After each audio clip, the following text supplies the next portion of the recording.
Alors, qu'est-ce qu'on attend vraiment d'un assistant, une assistante de direction aujourd'hui? Votre rôle, c'est d'être au cœur de l'action. Vous êtes là pour accompagner l'équipe dirigeante au quotidien, suivre leur agenda, préparer les réunions, organiser les déplacements. Vous vous retrouvez à gérer plusieurs dossiers spécifiques à la fois, mais toujours avec une mission en tête, faciliter la vie de votre équipe et optimiser son fonctionnement. Est-ce que la communication dans ce métier se limite aux échanges internes? Pas du tout. Vous contribuez, vous aussi, à l'image de l'entreprise à l'externe. C'est vous qui assurez la fluidité de la communication, la coordination des actions et vous avez même un impact sur les décisions prises. Vous pouvez être amené à utiliser l'anglais à un niveau B2 du cadre européen. Parlons numérique. Aujourd'hui, on ne peut pas faire ce métier sans maîtriser les outils bureautiques, digitaux, mais aussi connaître et respecter les règles pour garantir la sécurité des données informatiques.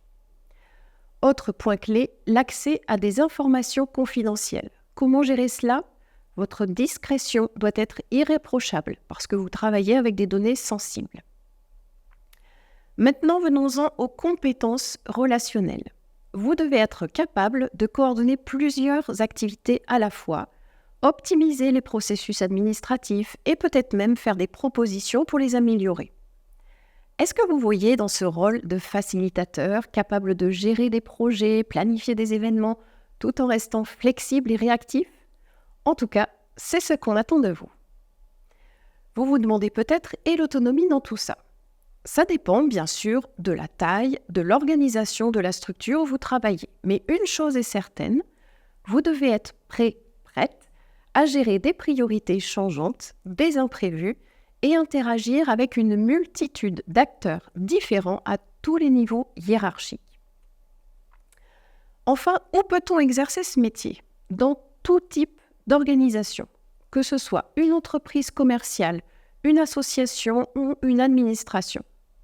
D'ailleurs, selon vous, quels intitulés de poste pouvez-vous viser avec cette expérience? Assistant de direction, assistant de manager, office manager. Les possibilités sont nombreuses dans le cadre de ce diplôme de niveau 5. Alors, quelles sont les compétences indispensables pour réussir dans ce métier?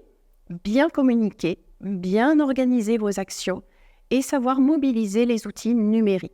Elles sont regroupées dans la fiche ROM dont vous trouverez la référence ci-dessous.